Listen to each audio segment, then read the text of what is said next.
Welcome to Monk's Temple. Settle in. Let the weight of the day begin to dissolve from your shoulders. Perhaps you close your eyes, or perhaps you let your gaze grow soft and unfocused. My voice will be a gentle stream for your thoughts to float upon. We are about to begin a long, quiet exploration, not of distant lands, but of the inner landscape where all feeling arises and falls away. Many are drawn here by a single, powerful question: how can I become emotionless? It speaks of a deep thirst for peace, for an end to the inner turmoil that tosses the heart like a small boat in a storm. In the profound and ancient wisdom of Buddhism, the answer to this question is not what you might first imagine. It is not found in suppression, in building a fort of stillness and pulling up the drawbridge against feeling. True emotional freedom, as taught by the Buddha, is discovered through a radical and compassionate understanding. Tonight, I will share with you not a linear map, but a collection of lanterns. Each story, each teaching, is a light meant to illuminate a different corner of the vast room of your own awareness. We will wander, we will sit, we will listen.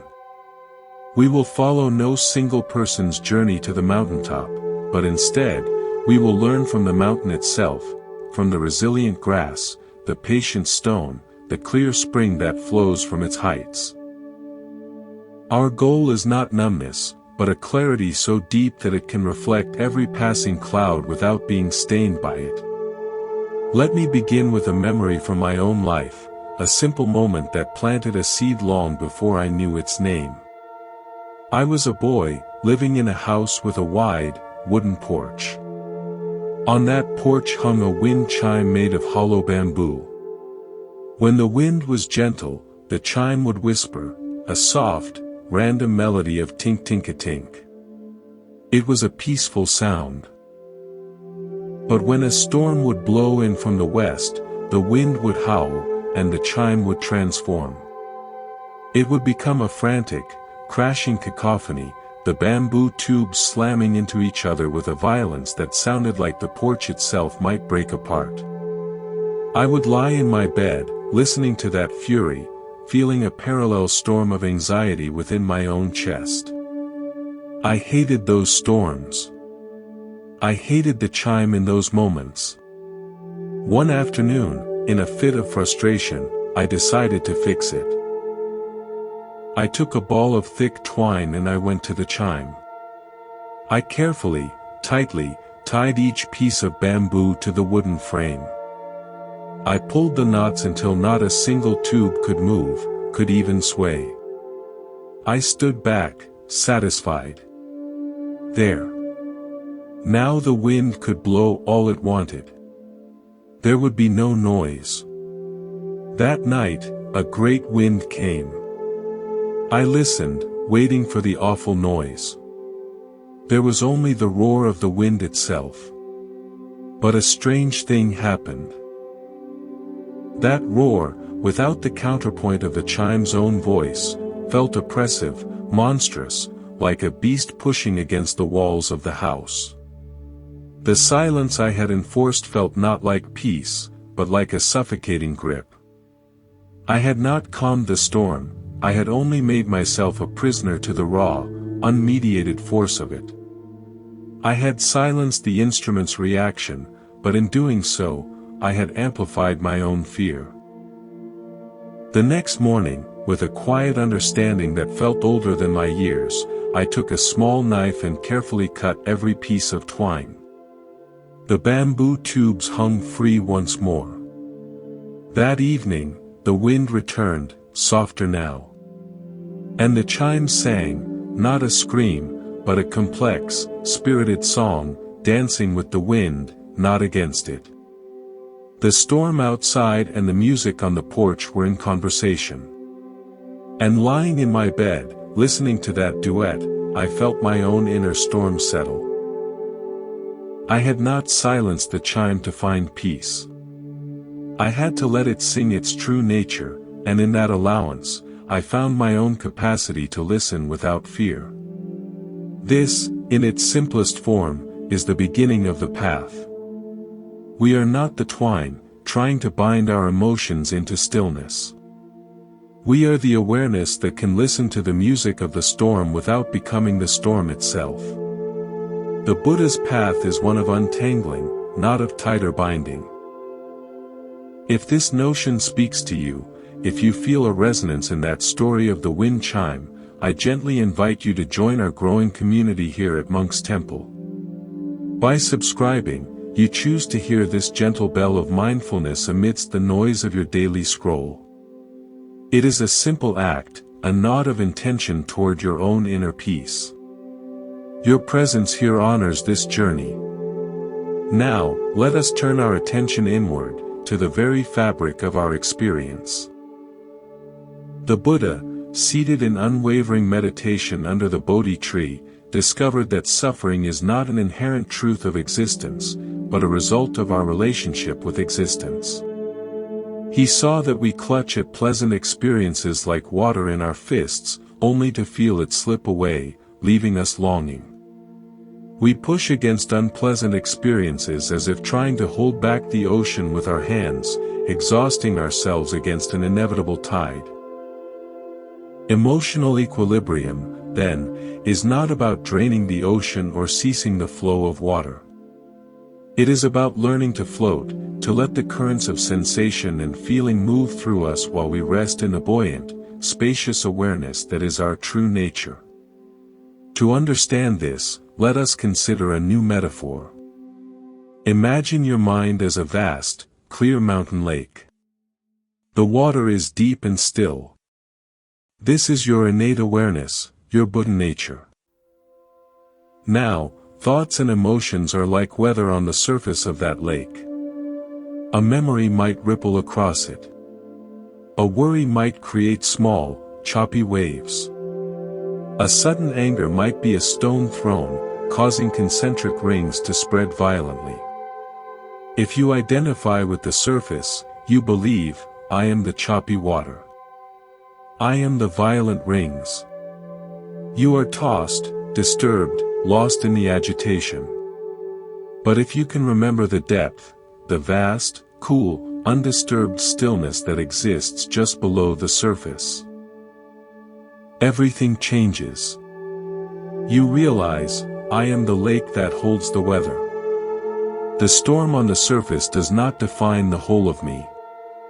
The practice of mindfulness, central to Buddhist teaching, is the gentle process of diving beneath the surface turbulence to rest in that depth. You don't fight the waves. You learn to inhabit the quiet beneath them. You feel the anger as rings on the surface, but you anchor yourself in the silent depth of the breath, in the sensation of the body grounded to the earth. The waves, having arisen, will subside. They always do. Your depth remains, unchanging. This is the first great shift, from being the weather to being the spacious sky that holds it, the deep lake that contains it.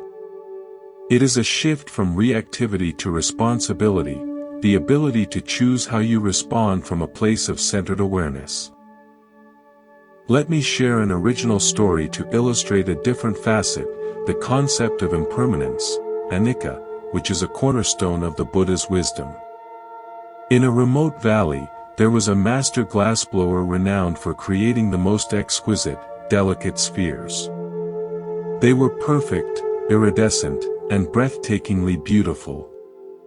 People would travel for miles to buy one, placing it in a special niche in their home as a treasure. The master had an apprentice, a young man with deft hands but a heavy heart.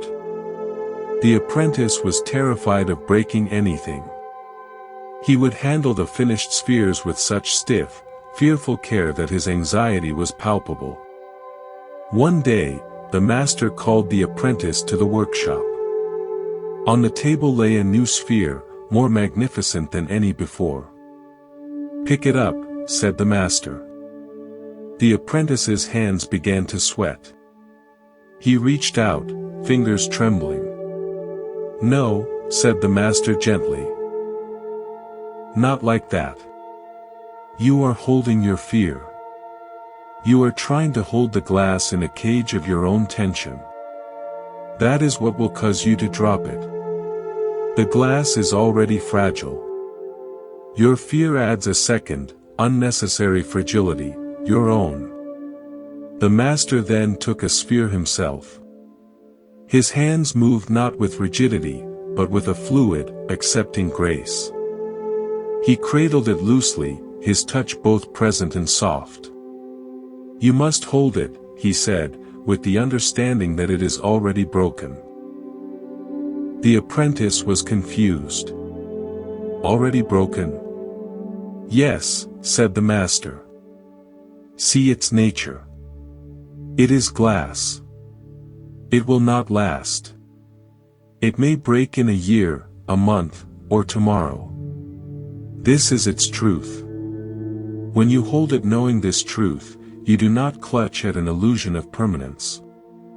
You hold it with love, for its present beauty, but without the desperate fear of losing that beauty. You hold it freely. And in that freedom, both you and the glass are safe. We hold our pleasant emotions, joy, love, pride. Like those glass spheres. We clutch at them, terrified of their fragility, of their inevitable passing. And that very clutching, that tension of attachment, is what often shatters our peace in the present moment. We hold our painful emotions with the same rigid fear, trying to push them away, which only amplifies their weight. The Buddha's teaching invites us to hold every experience, every feeling, with the graceful, open-handed understanding of the Master, this is already passing. Hold joy lightly, savoring its color without demanding its stay. Hold grief lightly, honoring its weight without believing it is a permanent stain. This is not cynicism. It is the deepest form of realism, and it is the gateway to true emotional freedom. When you know the storm will pass, you can watch the lightning with awe instead of only with terror. Now, we must address a common shadow on this path, the belief that equanimity means becoming cold, distant, or uncaring. Nothing could be further from the heart of Buddhism. The enlightened mind is not a block of ice, it is a boundless, warm radiance. The practice of compassion, karuna, and loving kindness, metta, is not separate from emotional mastery, it is its flowering. Imagine a master healer. When a patient comes with a festering wound, the healer does not recoil in disgust. Nor does the healer plunge their own bare hand into the wound, sharing the infection. Instead, the healer cleans their hands, gathers clean instruments, and with steady, calm, and supremely caring attention, cleanses and dresses the wound. The healer's calm is not indifference, it is the necessary condition for effective healing. Their compassion is the motivation, their equanimity is the skill. When you are lost in your own emotional wound, say, a friend's betrayal, if you are wholly identified with the pain, the infected hand in the wound, you cannot help yourself. If you are completely detached in a cold, clinical way, recoiling in disgust, you also cannot heal. But if you can access that healer's mind, the part of you that can observe the pain with calm, clear, compassionate attention, then you can begin to tend to it. You can say, this is a moment of suffering. It is painful. How can I care for this heart with kindness? This balanced, caring awareness is the medicine. This is the application of the Buddha's Four Noble Truths in a personal, immediate way, recognizing suffering, understanding its cause in clinging or aversion, realizing a peaceful cessation is possible, and applying the path of mindful compassion. This balanced heart is what we will continue to cultivate through our stories and teachings. We have just begun to scratch the surface of the deep, tranquil lake within. There is much more to explore. Let us continue our journey inward, to the very source from which our emotions seem to spring. We have spoken of the lake and its weather, of holding glass with knowing hands. But where does the wind that stirs the water come from? Why does one thought feel like a breeze and another a gale?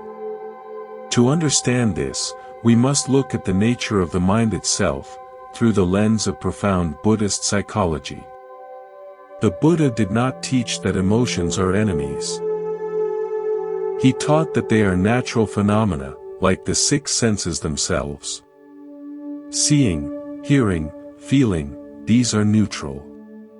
Suffering arises in what happens next, in the chain of dependent origination, the praditya samutpada. A pleasant sight is seen. Then, if unaware, a craving, tanha, arises, I want more of this. An unpleasant sound is heard. Then, an aversion, dvesha, arises, make this stop. This craving and aversion are the seeds of our emotional turbulence. They are the hooks that snag our peaceful awareness and drag it into the drama of like and dislike. Imagine you are walking through a quiet forest at dusk. You see a shape on the path ahead. In the half-light, it looks remarkably like a coiled snake. Instantly, your body reacts, heart pounds, muscles tense, breath catches. This is a primal, immediate sensation, vedana. Then, the mind, based on past conditioning, labels it, snake. Danger. Sana. This triggers mental formations, sankhara. A cascade of thoughts, I could die, plans, run, and a powerful, gripping emotion, fear. The entire sense of, I, vijnana, becomes contracted around this experience. I am afraid. I am in danger.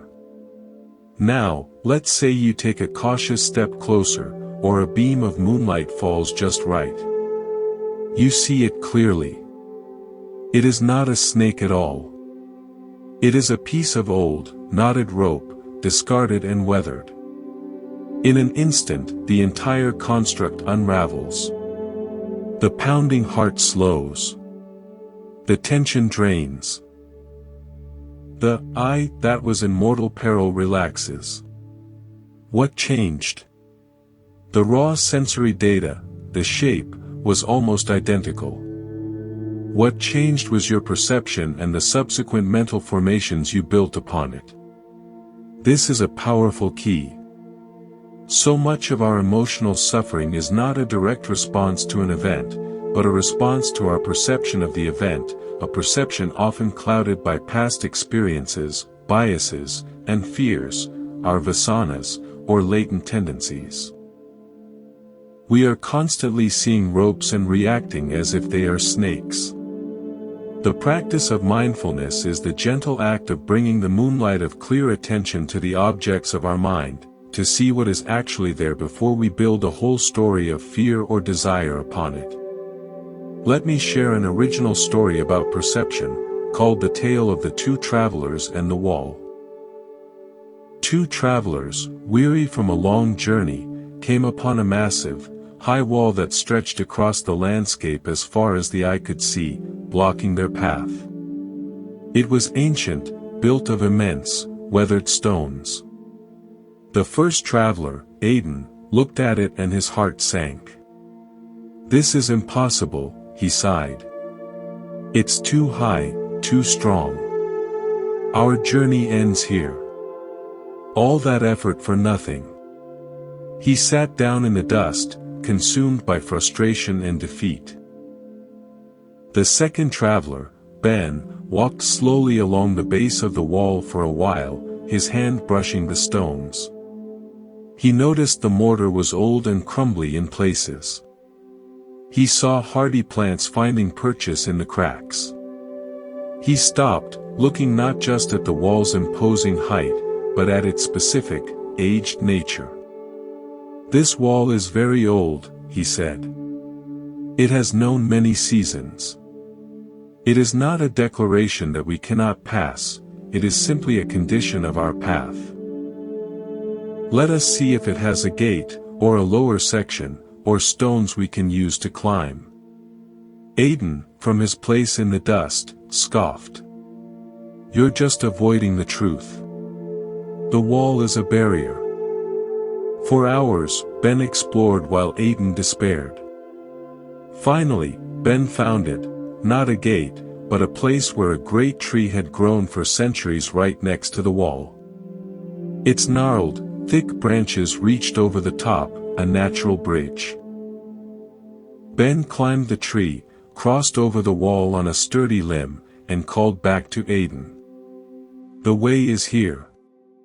It was always here, in the very nature of the wall and the life around it. Aiden, stubborn in his perception, shouted back, "That's not a real path. That's just a tree. The wall is still a wall." And he remained, trapped on the far side, not by the wall, but by his own fixed view of it. Our emotional walls, of anxiety, resentment, shame, are like this. We see them as solid, impenetrable, defining declarations of our limitation. I am an anxious person. This resentment will never fade. We sit down in their shadow and give up. Mindfulness invites us to be Ben. To walk slowly along the base of the emotion. To feel its texture. Is it truly a solid, eternal wall? Or is it an old structure, worn by time, with cracks where light gets in, with vines of other possibilities growing on it? The emotion itself may not vanish instantly, but when we investigate its nature, its impermanence, its dependence on thoughts, we often find the tree, the natural path over or through it. The Buddha taught right view, samadhi, as the first step on the path for this very reason.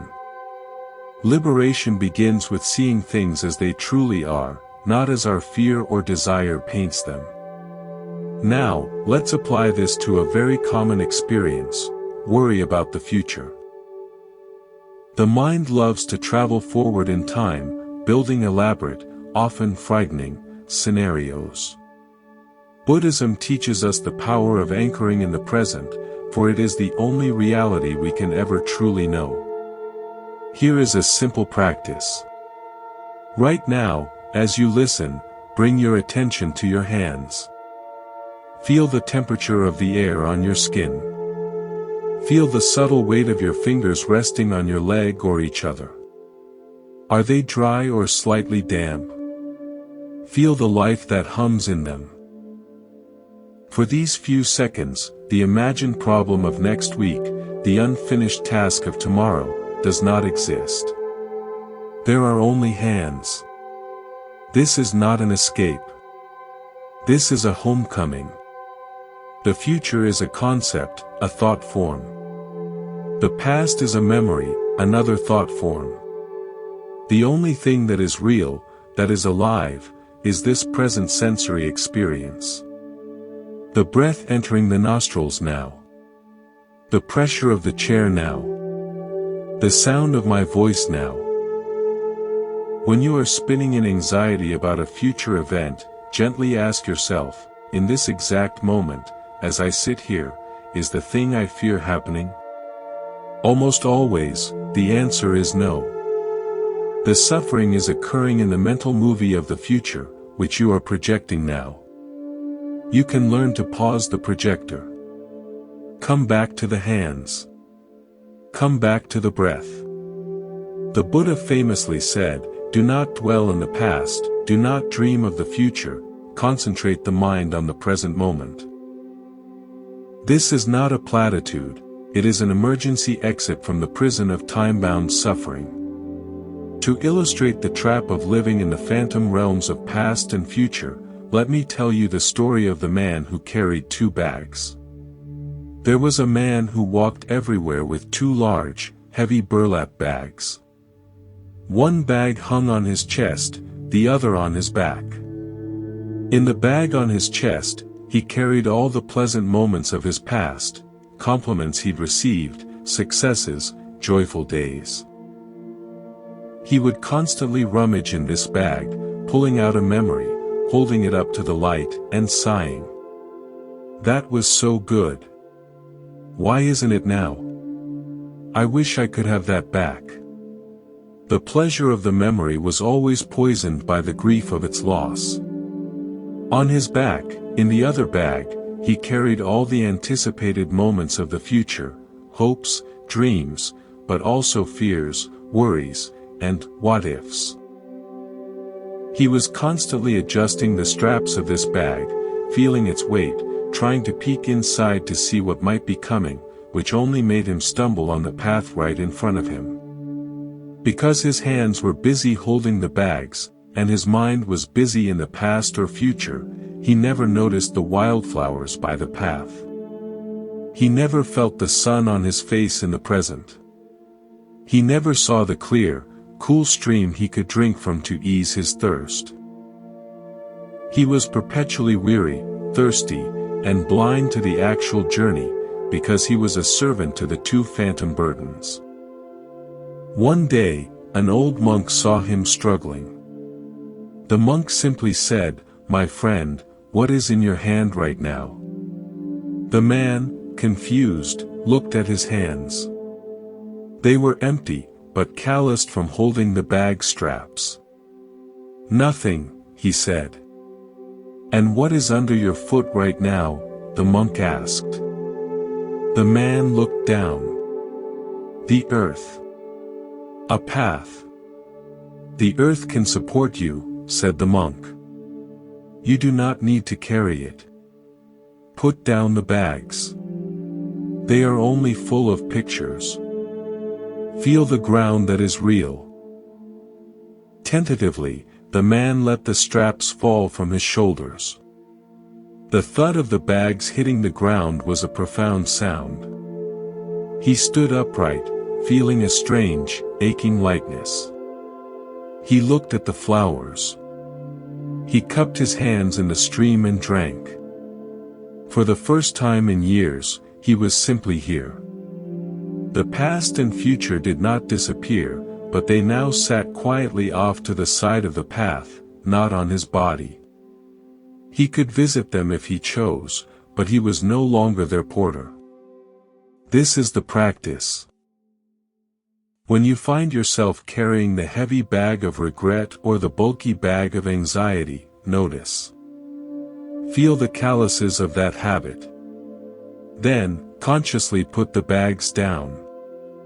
Feel your feet on the floor. Feel your seat on the chair. You have just returned to the only place where life is actually happening, the eternal now. This is the essence of sati, mindfulness. From this place of present moment grounding, we can cultivate a quality that is the very heart of emotional freedom, equanimity, upekkha. Equanimity is not bland neutrality. It is a wise, balanced heart. It is the deep understanding that all experiences, pleasant and unpleasant, share the same nature. They arise, they stay a while, and they pass away. Like a wise, old tree that knows the seasons will turn, equanimity allows the spring blossoms of joy, the summer storms of anger, the autumn falling leaves of grief, and the silent winter stillness of peace, all without losing its rooted, essential nature. Let me share a final story for this part, a parable about the source of true strength, which I call the pillar and the reed. In a great temple, there stood a massive stone pillar. It was proud, solid, unyielding. It said to the slender reed growing by the temple pond, "Look how weak you are, bending at the slightest breeze. I stand firm, unchanging. This is strength." The reed said nothing, merely swaying gracefully. Then, a great hurricane swept through the land. The wind howled with incredible force. The stone pillar, rigid and uncompromising, resisted with all its might. The wind, finding no give, whipped around it, creating vortices of immense pressure. With a terrible crack, the pillar fractured at its base and crashed to the ground. The reed, however, did not resist. It bent all the way to the earth, letting the wind pass over it completely. When the hurricane had moved on, the reed slowly, smoothly, straightened itself once more, rooted, unharmed, and still alive. Our emotional rigidity, I must never be angry, I must always be happy, I will not feel this pain, is the way of the stone pillar. It creates internal fracture points. Equanimity is the way of the reed. It is the resilience that allows the full force of an emotion to move through us without breaking our core. We bend with the grief. We sway with the fear. We do not become the grief or the fear. We allow, we feel, we yield, and then we return to center, rooted in our mindful awareness. This is the non-resistance the Buddha taught, the middle way between indulgence and suppression. It is the path of true, flexible, unbreakable peace. We have explored the source of emotions and perception, the trap of time, and the strength of balanced yielding. Our journey into the heart of awareness is deepening. Let us journey deeper, past the surface weather of emotion and the walls of perception, to the very ground of being. We have spoken of allowing, of yielding like the reed. But what is it that yields? What is this center we return to? In the silent chambers of Buddhist meditation halls, this is the central inquiry, the nature of the self, the observer, the watcher. We often live with a silent assumption, I am my thoughts. I am my feelings. A thought of worry arises, and we think, I am worried. A feeling of joy bubbles up, and we declare, I am happy. This identification is the hook that snags us, that makes us prisoners of the passing show. The Buddha's revolutionary teaching of anatta, or not self, invites us to examine this assumption. He did not say there is no experiencing. He said the things we typically call the self, the body, feelings, perceptions, mental formations, and even consciousness, are all impermanent, unsatisfactory when clung to, and not under our absolute control. Therefore, to claim any of them as a permanent, solid me is a source of profound suffering. To understand this, imagine you are watching a riveting play. The actor on stage is experiencing a torrent of emotions, love, rage, despair. If you are completely absorbed, you might weep for him, cheer for him, feel his heartbreak as your own. You have, for a moment, identified with the character. But when the curtain falls and the house lights come up, you remember, I am the audience member. That was a performance. Your seat is separate from the stage. The actor's fate is not your own. Your daily life is that play. The thoughts, the emotions, the sensations, they are the actors, the set changes, the dramatic music. The practice of mindfulness is the gentle raising of the house lights during the performance. You begin to sense, there is the feeling of sadness, playing its role on the stage of my awareness. There is the thought of anxiety, delivering its lines. You start to feel the steady chair of your breath beneath you, the constant space of awareness that is watching. You are not the actor named sadness. You are the aware space in which the actor performs. This shift, from being the character to being the conscious audience, is a taste of freedom. It is what the Buddha pointed to. You are not the cloud, you are the sky that holds it. You are not the wave, you are the ocean that births it. This can feel abstract, so let me offer an original story, The Lighthouse Keeper. On a remote, storm-racked coast stood a lighthouse.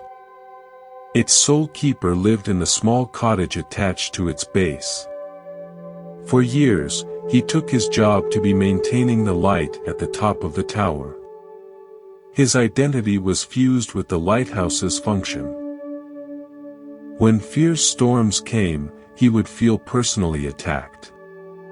The waves are trying to destroy me, he would think, as spray crashed against the stone. He would rage at the wind, tremble with the thunder, feeling each assault as a blow to his own being. He was exhausted, for he felt he was in a constant, personal battle with the sea.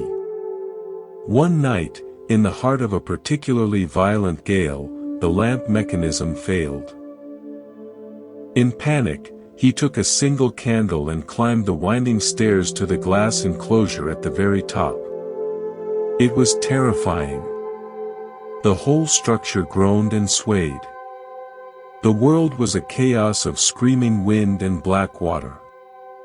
He lit his small candle, but its light was pitiful against the darkness. In that moment of utter vulnerability, huddled with his tiny flame, something shifted. He looked out from the tower. He was not the tower. He was the one inside the tower. The storm was not attacking him, it was simply being a storm, moving around the structure he inhabited.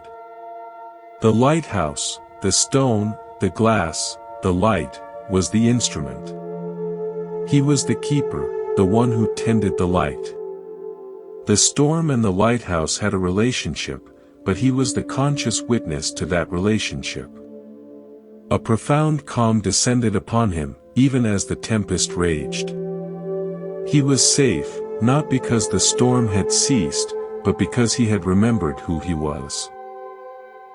He was not the thing being battered, he was the awareness that could feel the battering without being shattered by it. We are all lighthouse keepers. We mistake ourselves for the lighthouse, the body, the personality, the reputation, and feel personally threatened by every life storm. Mindfulness is the climb to the top in the dark, the rediscovery that we are the keeper of the light, not the stone of the tower. The emotions are the storm. They can shake the structure, but they cannot extinguish the aware presence at the center. This is the unshakable dignity of the Buddha's awakening. From this place of being the keeper, the witness, we can engage with the world from a place of true power and compassion. This brings us to the practice of intentional response. When we are identified with our emotions, we are on autopilot. Anger triggers a shouting match. Fear triggers a retreat. It is reactive, like a puppet on strings pulled by external events. Mindfulness cuts the strings. It inserts a sacred pause between the stimulus, the event, and your response. In that pause, you, as the lighthouse keeper, can choose. Viktor Frankl, echoing ancient wisdom, said, "Between stimulus and response there is a space. In that space is our power to choose our response. In our response lies our growth and our freedom." This space is the fertile ground of Buddhist practice. Let me illustrate with a story, the Master and the Scorpion. A young, hot-tempered student came to a Zen master, seeking to conquer his anger. "Master," he said, "no matter how hard I try, people insult me, and I explode. How can I stop?" The master said nothing. He simply took the student to a garden pond. He pointed to the water. "See your reflection?" The student nodded. Then, the master picked up a stone and threw it into the center of the pond. Kerplunk! The reflection shattered into 100 chaotic ripples.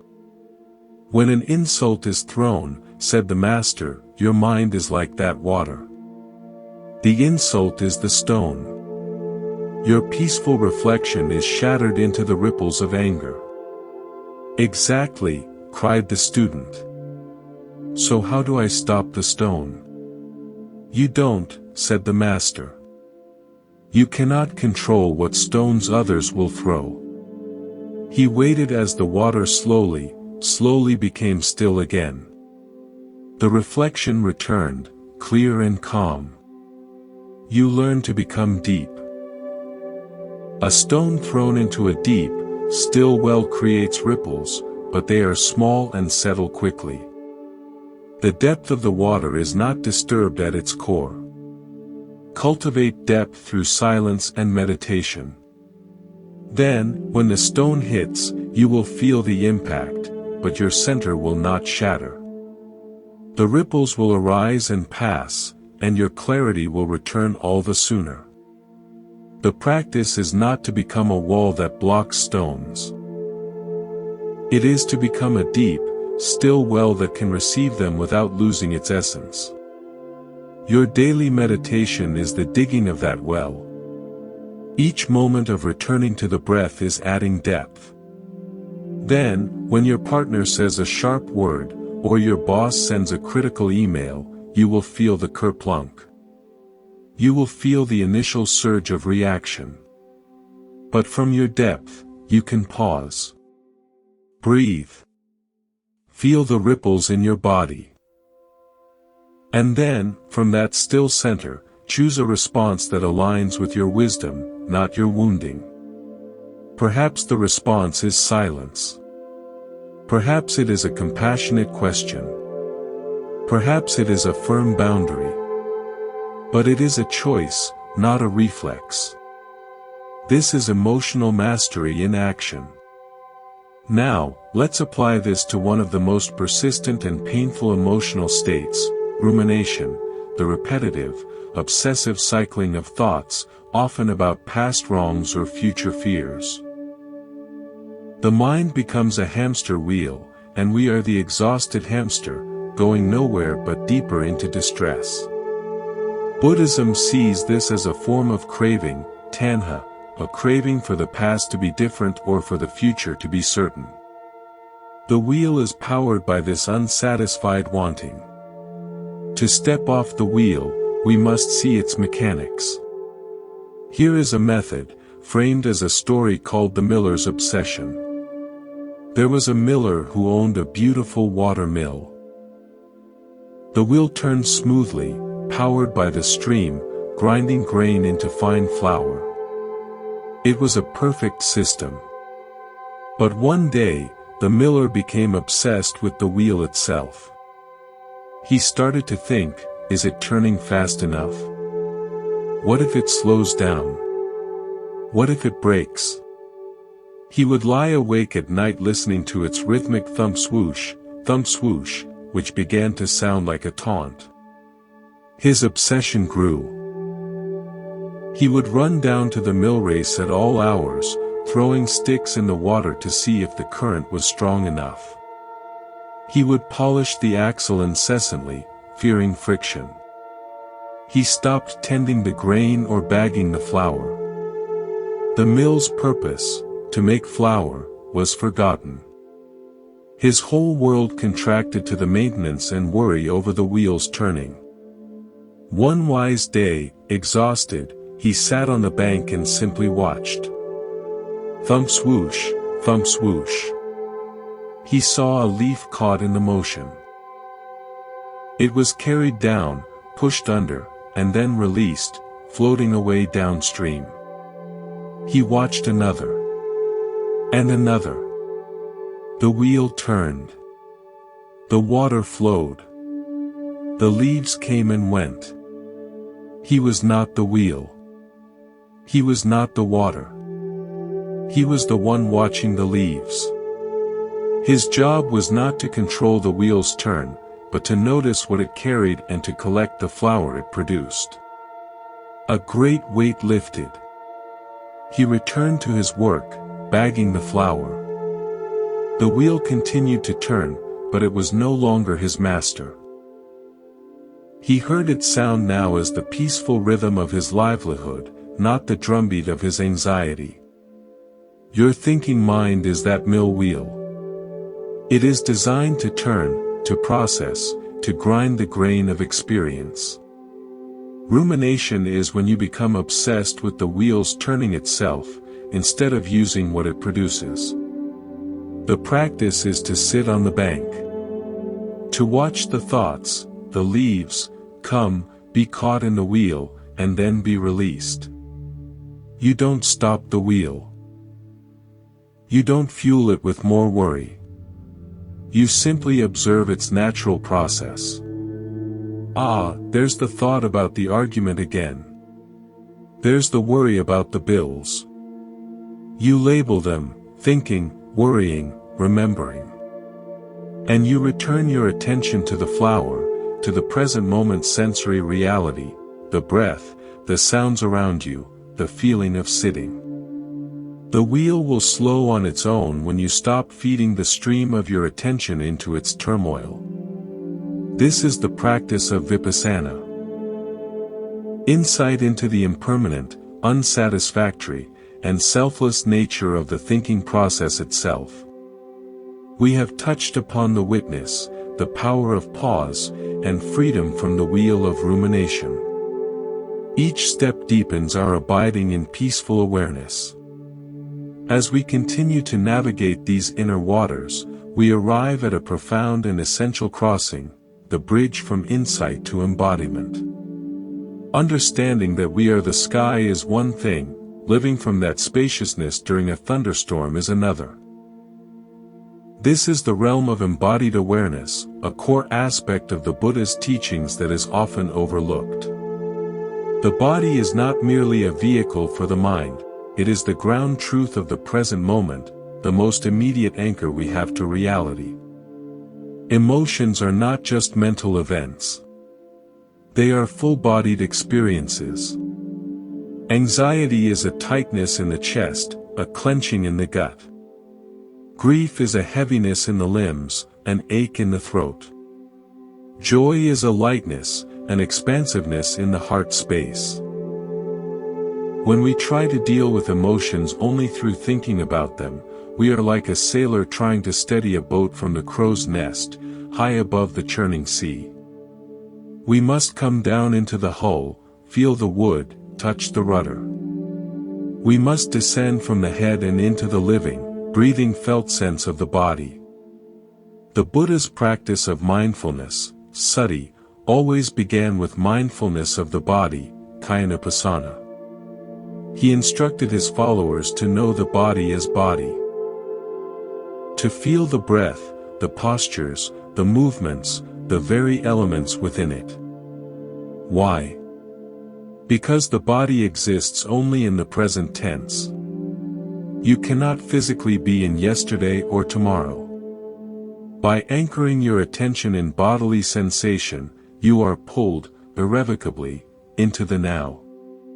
And in the now, the story-based suffering often loses its grip. Let me share a personal practice, a form of gentle inquiry. When you notice a strong emotion, try this. First, pause. Take one soft breath. Then, instead of asking, "Why do I feel this?" ask, "Where do I feel this?" Scan the landscape of your body with curiosity, not judgment. Is there tension in the shoulders? A knot in the stomach? A buzzing in the hands? Place your awareness gently on that sensation. Don't try to change it. Don't call it bad. Just feel its raw texture. Is it hot or cold? Sharp or dull? Pulsing or constant? Breathe into that space, as if your breath could surround and soften the edges of the sensation. You are not analyzing the emotion, you are keeping it company in its physical form. Very often, when met with this kind of accepting, bodily attention, the intensity of the sensation will shift, move, or begin to dissolve on its own. It feels heard. This is the wisdom of the body. It speaks in sensation, and when listened to, it often completes its message and moves on. This is a direct application of the Buddha's teaching on feeling, Vedananyapasana. Observing the feeling tone in the body without being swept away by it. To illustrate the trap of living only in the conceptual mind, let me tell you the story of the astronomer and the well. There was a brilliant astronomer who spent his nights studying the stars. He knew the names of every constellation, the paths of the planets, the theories of celestial mechanics. He could predict eclipses and comet appearances with flawless accuracy. But he was also a deeply anxious and lonely man, plagued by existential fears about the vast, cold emptiness of space. One night, while walking in his garden and worrying over the infinite universe, he was so lost in thought that he failed to see the old, uncovered well. He stumbled and fell in. It was not deep, but it was dark, muddy, and he was stuck. From the bottom, he could see a perfect, circular patch of the night sky above him. Panic seized him. The Hydra constellation is there, he thought. And that means, and the gravitational implications of my position are, his mind raced with cosmic calculations, which only multiplied his terror. An old gardener, hearing the commotion, came to the edge of the well. She called down, "Are you hurt? The universe is expanding," the astronomer cried from the darkness. "And we are but insignificant specks on a mud ball in a minor solar system." The gardener listened patiently. Then she said, "Forget the universe for a moment. Are your legs broken?" The astronomer, confused, wiggled his toes, bent his knees. "No," he said. "Good," said the gardener. "Now, feel the wall of the well with your hands. Is it stone or brick?" The astronomer felt it. "Stone," he said, his mind reluctantly engaging with the immediate data. "Find a foothold," the gardener instructed. "Just one. Then find another for your hand." Step by simple, physical step, guided by the gardener's calm voice directing his attention to the actual stone in front of him, the actual movement of his limbs, he climbed out of the well. As he collapsed on the grass, breathing heavily, he looked up. The stars were still there, just as vast. But he was no longer in the mud. He was on the solid earth, his body sore but safe. The universe had not changed. His relationship to it had, because he had returned to the reality of his body and the present moment task. The gardener smiled. "The stars are beautiful," she said, "but you cannot think your way out of a well. You must feel your way out. When we are drowning in an emotional well, of panic, despair, or rage, our mind, like the astronomers, often makes the problem infinitely worse by spinning catastrophic stories. The way out is not through more thinking. It is through a descent into the body, into the immediate, tangible reality, the feel of the breath, the pressure of the feet on the floor, the specific, manageable next step. The body is your gardener, always calling you back to what is real and workable right now. This is the profound practicality of the Buddha's path. Now, let us extend this embodied awareness outward, into our relationships. This is where the rubber meets the road. It is one thing to feel peaceful in solitude, it is another to maintain that center when interacting with others, especially those who trigger us. Buddhism offers the sublime practices of the Brahma Viharas, the divine abidings of loving kindness, metta, compassion, karuna, sympathetic joy, mudita, and equanimity, upekkha. These are not mere sentiments, they are muscles of the heart to be trained, starting with the clay of our own embodied experience. Metta begins with yourself. You cannot pour from an empty cup. So, sit for a moment. Place a hand gently over your heart. Feel the warmth, the gentle rhythm of life beneath your palm. Silently offer these phrases to yourself, feeling their intention in your body. May I be safe. May I be healthy. May I live with ease. Do not demand to feel a certain way. Just offer the wish, like planting a seed in the soil of your own chest. This is not selfish. It is foundational.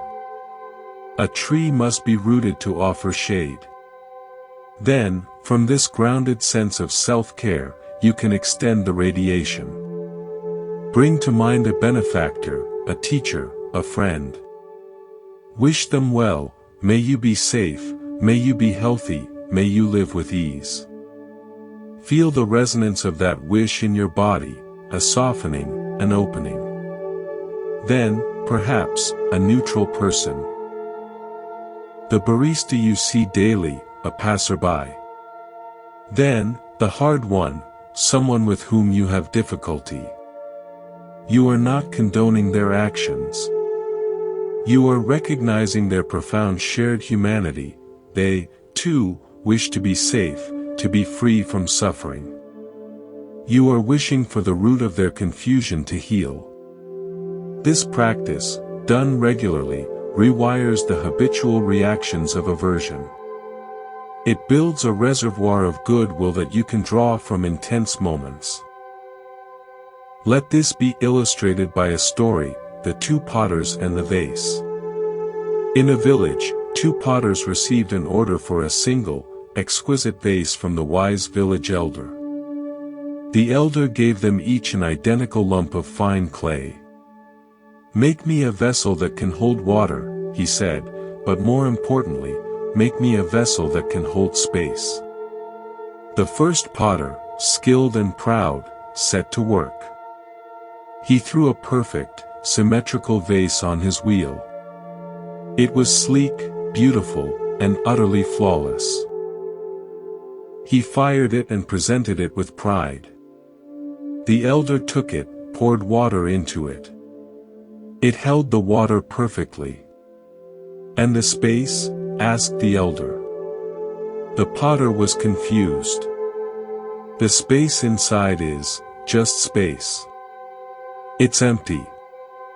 The second potter took her clay.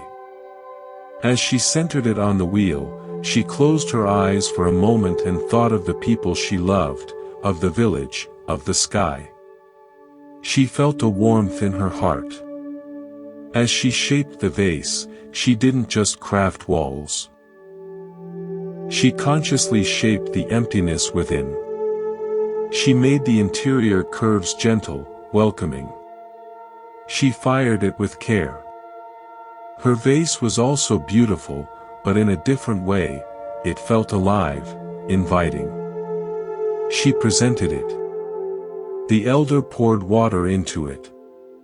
It, too, held water perfectly. Then, the elder held it up. "And the space?" The potter smiled softly. "The space inside is shaped by compassion. It is not just empty. It is receptive. It is a space that can hold anything poured into it. Water, flowers, or even silence, without breaking, because it was made with the intention to hold. Our heart-mind is that vase. The first potter represents a mind trained only in discipline and form. It can contain experience, but the space within may feel cold, inert. The second potter represents a mind trained in metta and karuna. The very vessel of our awareness is shaped by kindness. The space inside becomes resilient, receptive, and healing. When someone pours their anger or sorrow into your space, a vase shaped by loving kindness does not shatter. It holds the difficult emotion, contains it with compassion, and allows it to settle, without reacting from a place of fragility. This is the embodied power of the heart practices.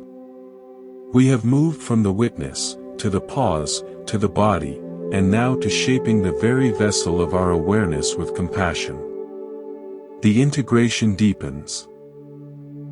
Let us now turn our attention to a force that shapes the very lens through which we see the world, a force so subtle we often mistake it for reality itself, our habits.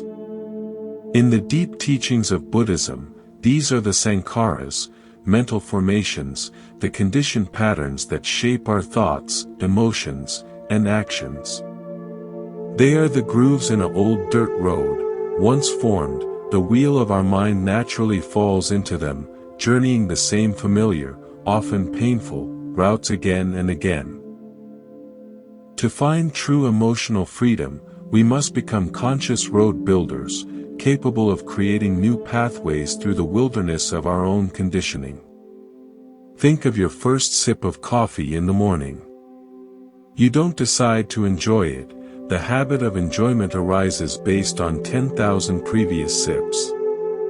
Now, think of your habitual reaction to a certain tone of voice, or to seeing a crowded inbox. These, too, are deeply worn grooves. An emotion is often not a fresh response to a new event, but the ancient, well-practiced sankhara of how I respond to things that feel like this. The good news embedded in the Buddha's teaching is this: if habits are learned, they can be unlearned. If pathways are conditioned, they can be reconditioned. This requires not willpower, but what we might call awareness power. The process begins with recognition. You must catch the habit in the act. This is the role of mindfulness. To be the gentle, non-judgmental foreman who notices, here we are, starting down that old road again. The moment you recognize you are in the groove of, say, defensive anger when criticized, you have already stepped out of the groove for an instant.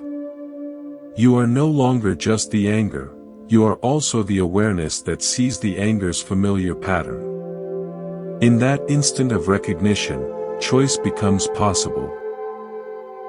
Let me share a story about this very process, called The Gardener and the Worn Path. An old gardener had a beautiful, sprawling garden, but one eyesore bothered him, a narrow, muddy, well-trodden path that cut diagonally across a pristine lawn, created by visitors taking a shortcut. He would plant new grass, but within days, the shortcut would reappear. He put up a small fence, people stepped over it. He placed a rock, they walked around it. The habit path was too strong. One season, he tried a different approach. He did nothing to block the old path. Instead, he began to cultivate a new path just a few feet to the side. He laid down beautiful, smooth flagstones. He bordered it with fragrant lavender and low, glowing lanterns. He made it not just a path, but an invitation, a more pleasant, easier, and more beautiful way to reach the same destination. At first, out of sheer habit, people still used the old, muddy shortcut. But slowly, one by one, they noticed the new path. The first to switch were those carrying delicate things, not wanting to get muddy. Then others followed. The old path began to grow over with clover. Within a year, the new flagstone path was the only one that remained, worn smooth by grateful feet. The old, problematic groove had not been fought, it had been made obsolete by a more attractive alternative. Your mind is that garden. The habit of spiraling into worry when you're alone, of reaching for your phone when bored, of snapping when stressed, these are the old muddy paths. Trying to stop them through sheer force of will, the fence, the rock, is exhausting and often fails. The mindful approach is to consciously build the new, flagstone path alongside the old one. When you feel the urge to spiral into worry, you consciously build the new path. You take 3 deep breaths and name 3 things you can see in the room. When the urge to snap arises, you build the new path. You touch your thumb to each finger slowly, feeling the texture of your skin. You are not fighting the old impulse, you are giving your awareness a more attractive, more skillful place to go. With gentle, consistent practice, the neural pathway for the new response becomes stronger, more worn, more natural than the old one. This is the heart of bhavana, mental development, in the Buddha's way. This leads us to a powerful and often misunderstood Buddhist concept, non-attachment. It is not detachment, which implies coldness, pulling away. Non-attachment is the flagstone path. It is the freedom to enjoy the flower without needing to own the entire garden. It is the ability to engage fully with life while carrying it all lightly. Suffering arises from attachment, upadana, clinging to people, outcomes, sensations, and views as if they were permanent and essential to ourself. To understand the difference, consider 2 artists. The first is attached to his painting. He believes, my worth is in this painting. It must be perfect and it must be praised. Every critique feels like a dagger. When the painting sells, he feels a hole inside, a loss. He is in a roller coaster of hope and fear, tied to the fate of the object. The second artist practices non-attachment. She pours her love and skill into the painting. She cares for it deeply while she is creating it. But she understands its nature, it is paint and canvas. It will go out into the world and have its own life. It may be praised, criticized, damaged, or forgotten. Her worth is not in the painting, but in the act of creation itself, in the mindful presence she brought to each brushstroke. She is free. She can enjoy the praise without needing it, and hear the criticism without crumbling. This is the attitude the Buddha encouraged toward all conditioned things, including our own feelings and identities. Let this be illustrated by an original parable, the Master of the Kites. In a city known for its great kite festival, there was a master kite maker and flyer. His kites were breathtaking, intricate dragons, soaring eagles, geometric wonders of color and silk. During the festival, people would marvel as he flew them. They would say, "Look how he controls them. He must have the strongest string, the tightest grip." A young apprentice watched closely and realized something different. The master's hands were often soft on the string. Sometimes he would let out great lengths of line, allowing the kite to dance wildly in a high wind. Other times, he would reel it in gently. The kite was not a prisoner on a tight leash, it was a partner in a dynamic dance with the wind. One day, the apprentice asked, "Master, what is the secret of your control? Is it the strength of your string?" The master smiled. "The string is not for control," he said. "It is for connection. If I hold it too tight, the kite cannot fly, it fights and crashes. If I let it go completely, it is lost." The secret is in the sensitive tension, feeling the pull of the kite, the push of the wind, and adjusting just enough to maintain the connection. And sometimes, he added, his eyes twinkling, when the kite is old and the wind is right, I cut the string. To see it soar away on its final, perfect journey is the greatest joy of all. Our relationships, our projects, our very emotions are the kites. Attachment is holding the string in a white-knuckled grip, terrified of the wind, trying to force the kite into a fixed position. This is suffering. Detachment is dropping the string entirely, losing connection, becoming isolated. Non-attachment is the master's way, a sensitive, loving connection. You feel the tug of your child's needs, the pull of your work, the lift of joy, the dive of sorrow. You feel it all through the string of mindful awareness. You respond with appropriate care, sometimes reeling in, sometimes letting out line. And you understand the nature of the game. All kites, eventually, will sail beyond the horizon. To fly them well while you can, and to let them go with grace when it is time, is the art of a peaceful life. This is the equanimity born of wisdom, a core fruit of the Buddhist path. Now, we must apply this to one of the heaviest kites we fly, the story of ourselves. We carry a narrative.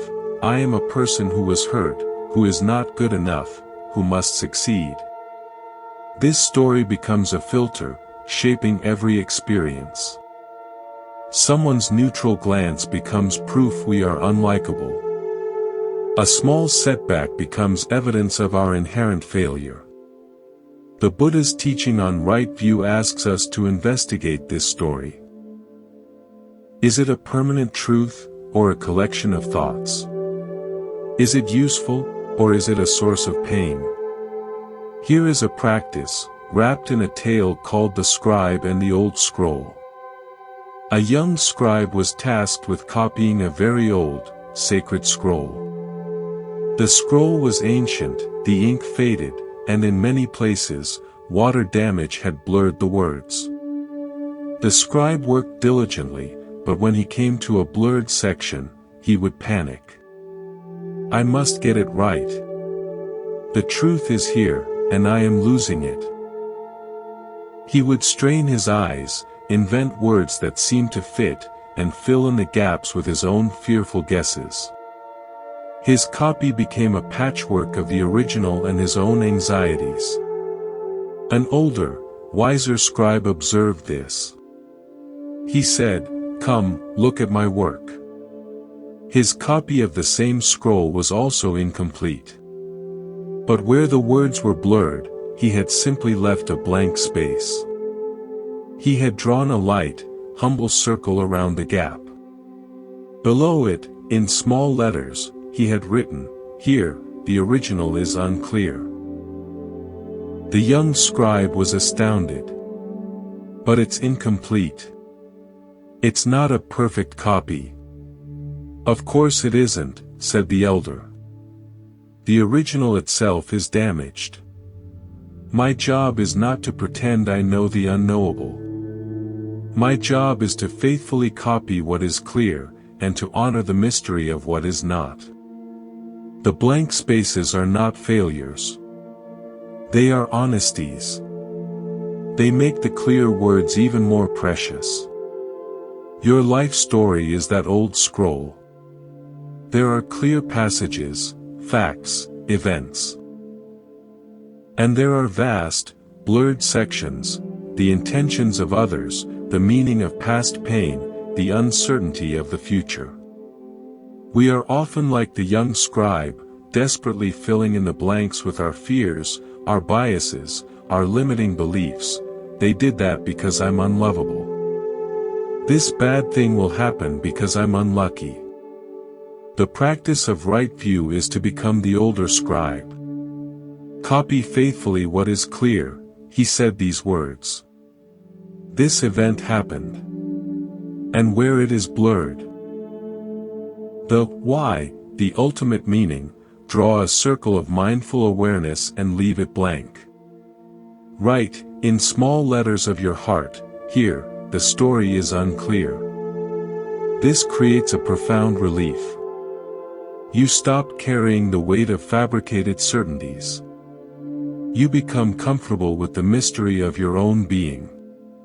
You relate to the clear passages, the present moment sensations and actions, with more attention and care. This honesty with reality is the foundation for all other peace.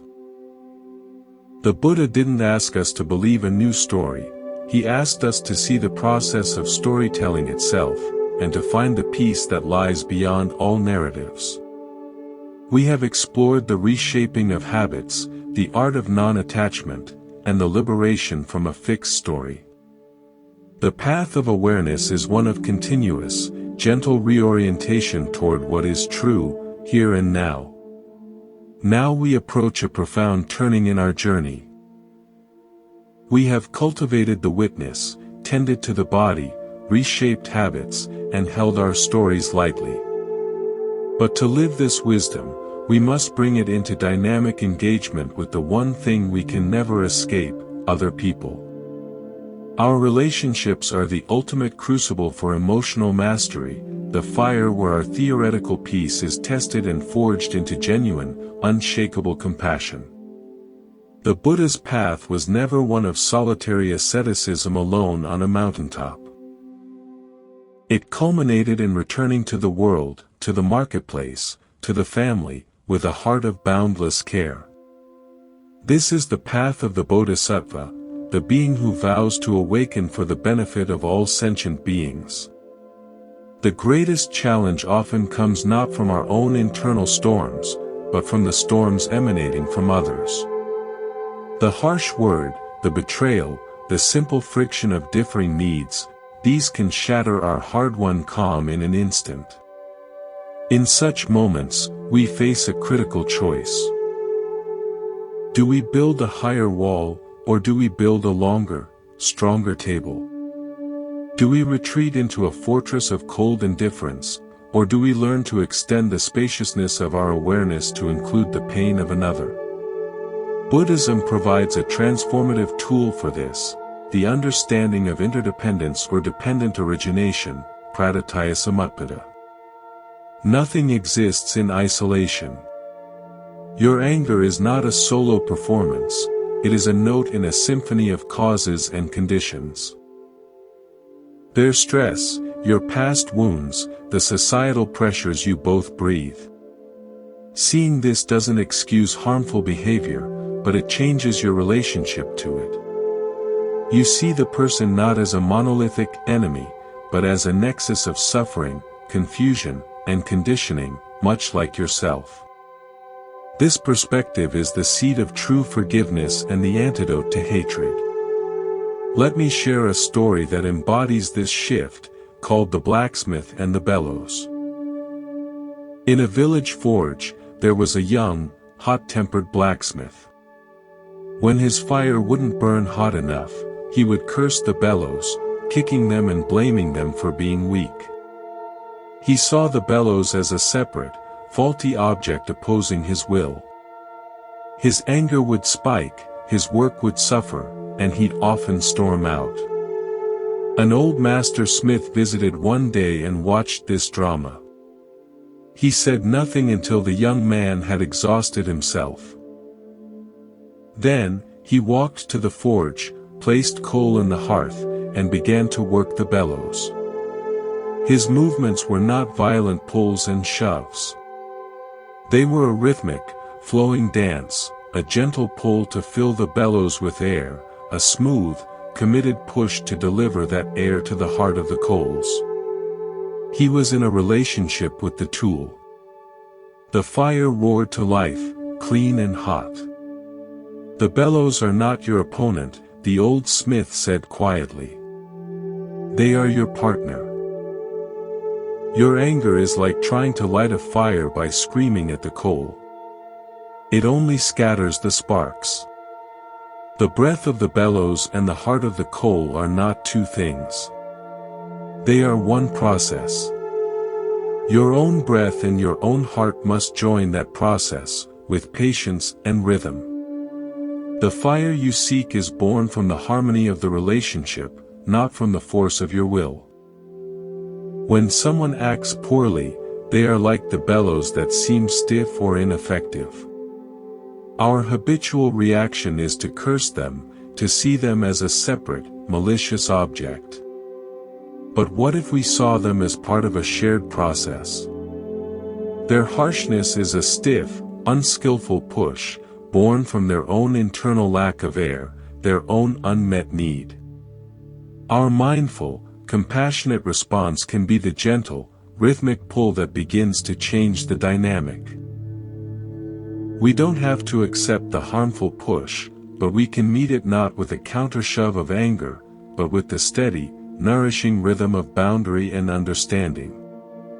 We cool the interaction with our calm, rather than heating it with our reactivity. This is how we become alchemists in relationship, turning the lead of conflict into the possibility of connection. This is the practical application of the Buddhist teaching on right speech and right action. Communication and conduct that seeks to understand causes and alleviate suffering, not escalate it. This leads us to one of the most difficult territories of the heart, dealing with those who have caused us deep hurt. The Buddhist practice here is not naive pardon, but forgiveness as release. Holding on to resentment is like holding a burning ember in your bare hand, intending to throw it at someone else. You are the one who gets burned. Forgiveness is the act of dropping the ember. It is for your healing, not their absolution. To illustrate, let me offer a guided visualization, woven into a story called The Ferryman of the River of Resentment. Imagine you stand on the bank of a wide, slow, murky river. This is the river of old hurts. Clutched in your hands is a heavy, jagged stone. Carved into it is the name of a person, and the memory of a wound. You have been carrying this stone for so long your muscles ache, your posture is bent. You believe the weight is a testament to the wrong, a proof of your justified pain. On the river, a silent ferryman pulls a simple, flat-bottomed boat. He gestures for you to approach. You cannot cross the river carrying that, he says, his voice like flowing water. I must, you insist. It is part of my story. It proves what happened. The ferryman nods slowly. It proves you have been carrying it. Not what happened. The event is back there, on the far shore where you picked it up. You are carrying the memory as a stone. You can cross, but you must choose.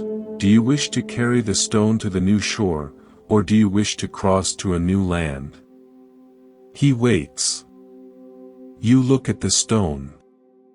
You feel its familiar, painful edges. You realize the ferryman is right, the event is not here. Only your clenched grip on it is here. Slowly, with a great shudder of release, you bend and place the stone on the riverbank. You do not throw it into the river to pollute the waters. You simply set it down. It remains there, a fact of the past, but it is no longer in your hands. You step into the boat, feeling a lightness that is almost alarming. The ferryman pulls away from the shore. You look back and see the stone, already looking smaller, just one rock among many on a vast landscape. You have not said the hurt was okay. You have not reconciled with the person. You have simply chosen to stop carrying the weight of it into your present and your future. This act of release is a profound form of self-love and the ultimate declaration of emotional sovereignty. It is the heart of the Buddhist practice of letting go, pahana. Now, let us balance this inward release with outward radiance by exploring sympathetic joy, mudita. This is the antidote to envy and comparison, those thieves of peace that whisper, "Why do they have what I lack?" In a world saturated with curated success, mudita is a revolutionary act of mental health. Mudita is the cultivation of delight in the good fortune of others. It is the understanding that joy is not a finite resource. Another's victory does not diminish the light available to you, it increases the total light in the world. To practice, begin small. See a stranger laughing with a friend.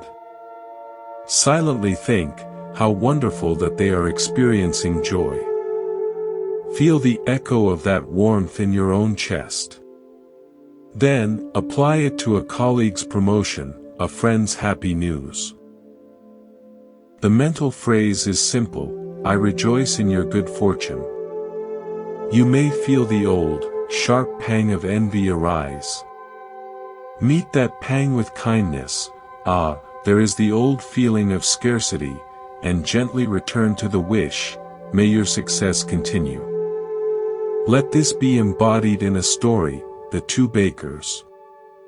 In a town square, there were two bakeries directly across from each other. Anna, the baker on the north side, was tormented by envy. Every morning, she would peek through her curtains to see if a line had formed outside her rival, Ben's, bakery on the south side. If it had, her day was ruined. She would grumble, skimp on ingredients for her own pastries, and serve customers with a sour face. Her business suffered, and her heart was a knot of misery. Ben, on the south side, had a different practice. Every morning, he would look across the square and see Anna's bakery. He would think, how wonderful that our town has two places where people can find fresh bread and community. If he saw Anna had created a beautiful new window display, he would feel genuine admiration. He'd sometimes even send a customer her way if he'd run out of a particular item. His own bakery was a place of warmth and abundance. People loved to be there, and his business thrived. One harsh winter, a blizzard damaged the roof of Anna's bakery. She was devastated, facing ruin. To her utter shock, the first person at her door with tools, tarps, and a team of helpers was Ben. "We can't have the town lose one of its bakeries," he said simply. As they worked side by side in the cold, Anna, humbled and confused, finally asked, "Why are you doing this? We are rivals." Ben paused, brushing snow from his shoulders. "The only rivalry is in your mind," he said gently. "My joy is in baking, in serving, in being part of this town. Your bakery doing well doesn't shrink my joy. It makes the whole square more lively. There is enough hunger for both of us." Anna's envy had created a world of lack and isolation. Ben's mudita had created a world of abundance and connection. His emotional state was not dependent on being the only or the best. It was rooted in a participation in shared well-being. This is the fruit of understanding interbeing. Your happiness and mine are not separate. To rejoice in another's joy is to water the roots of your own. Finally, we integrate all of this into the ultimate relational stance, unconditional positive regard, rooted in equanimity, upekkha. This is not being a doormat. It is the formidable strength of wishing well for others without needing them to change for you to be at peace. It is the love of the sun, which shines on the flower and the weed alike, without preference, because shining is its nature. You can set a clear boundary with a difficult person while holding them in metta. You can say, "I cannot allow this behavior in my space," and simultaneously think, "May you find peace and understanding." This disentangles your emotional well-being from their actions. Your inner sky remains clear, regardless of the storms around you. You act from principle and compassion, not from wounded reaction.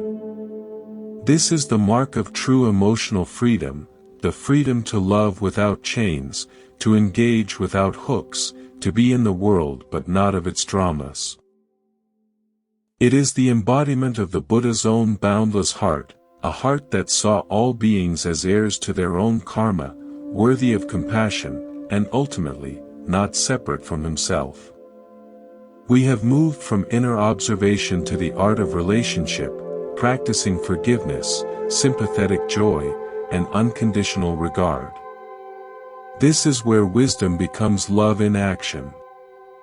We have traveled far, from the inner witness to the expanse of compassionate relationship.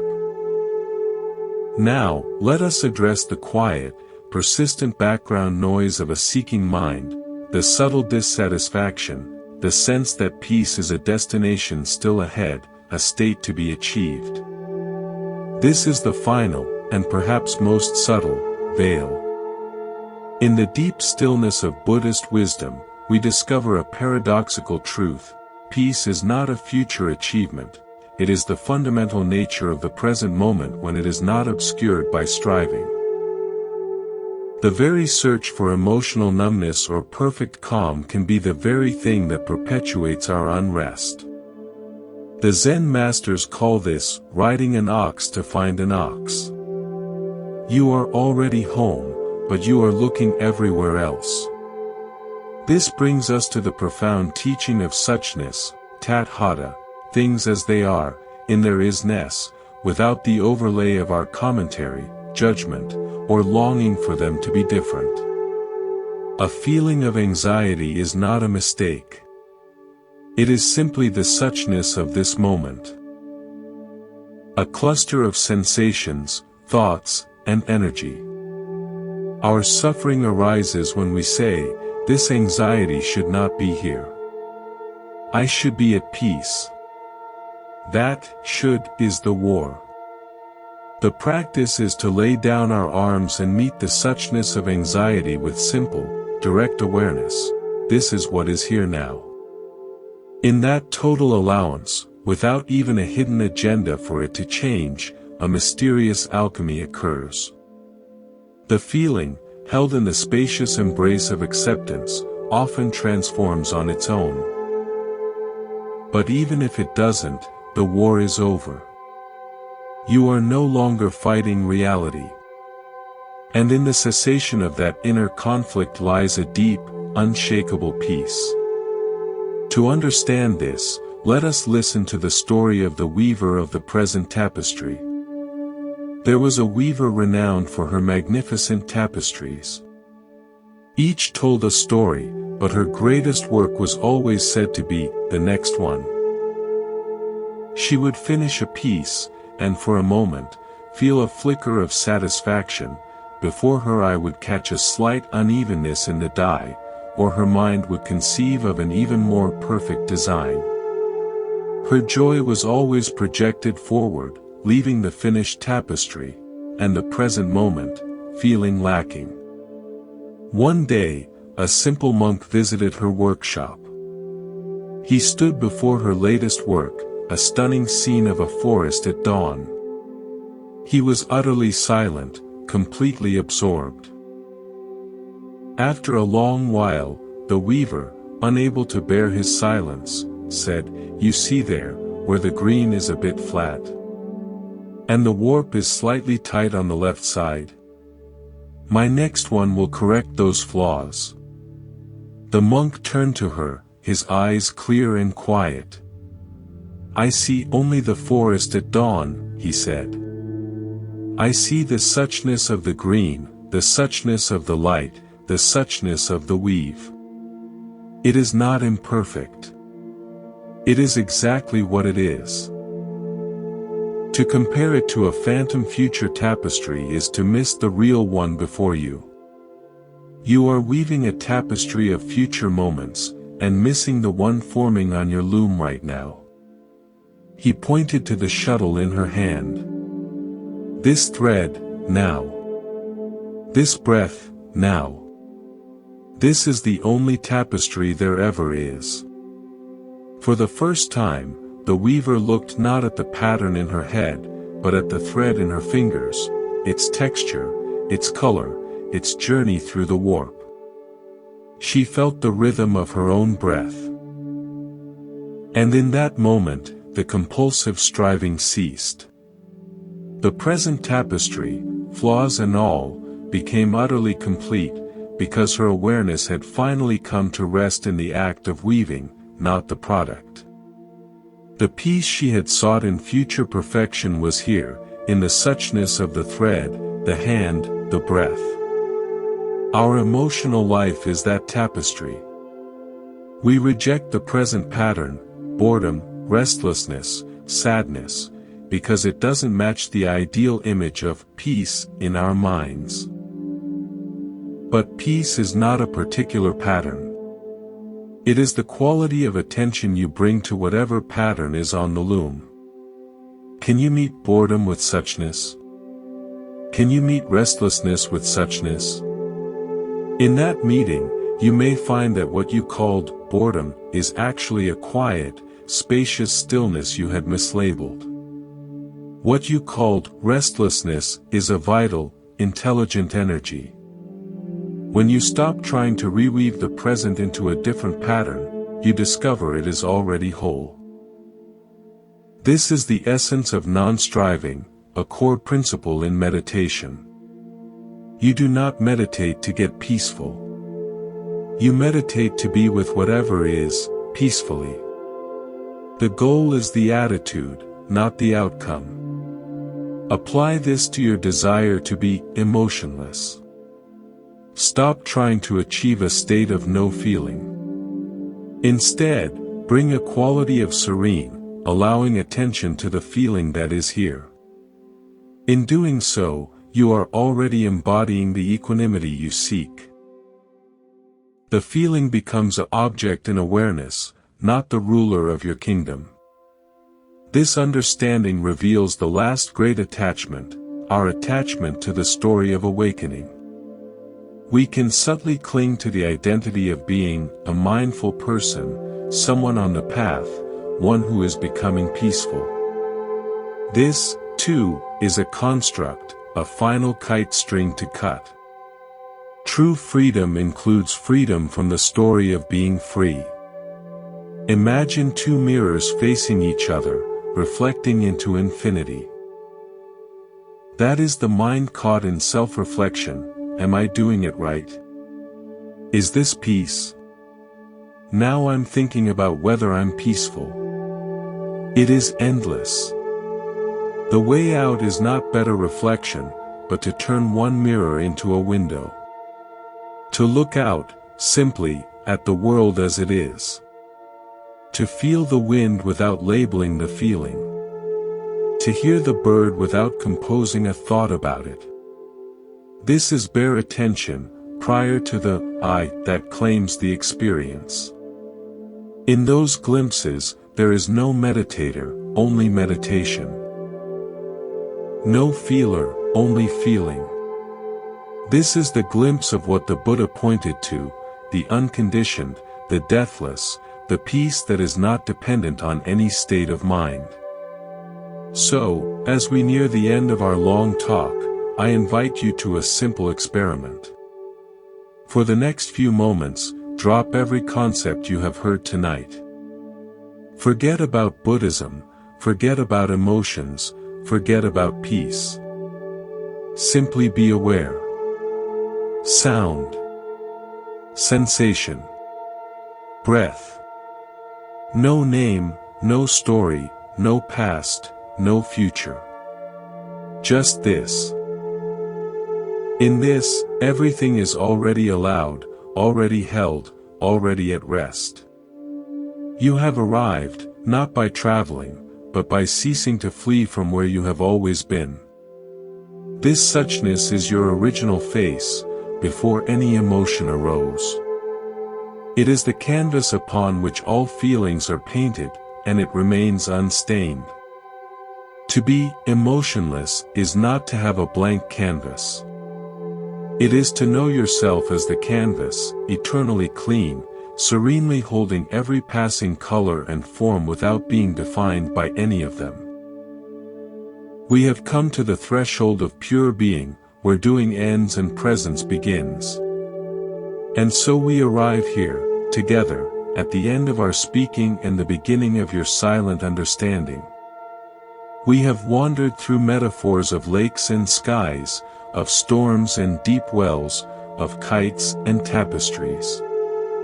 We have sat with the wisdom of the Buddha, not as a distant dogma, but as a living truth about the nature of your own heart. If there is one final thread to weave into this tapestry of awareness, it is this: the journey does not end, it seamlessly becomes the landscape. You do not achieve emotional mastery and then live there, static, in a museum of calm. You become a fluent native of your own inner climate, knowing its weather patterns intimately, no longer confused by any season. The goal was never to become unfeeling. It was to become undivided. To end the civil war between the part of you that feels and the part of you that fears the feeling. When that war ends, what remains is not numbness, but a profound, intelligent intimacy with life itself. A sadness can be felt with a tenderness that is itself a form of peace. A joy can be celebrated without the clinging that turns it into anxiety. This is the integrated heart, the heart that has made a friend of its own sensitivity. Remember, this is a practice of return, not of perfection. You will forget. You will, at times, become the storm again, identified with the crashing waves. This is not failure, it is the curriculum. The moment you notice, I am lost in the story, that noticing is the miracle. That is the moment of awakening, again and again. Each return to the breath, to the sensation in the hands, to the sound in the room, is a homecoming. It is a gentle reaffirmation: I am here. I am the awareness that holds even this forgetfulness. So, what does one do? You live. You fold the laundry with attention to the texture of the cloth. You listen to a loved one with your whole presence, not just your planning mind.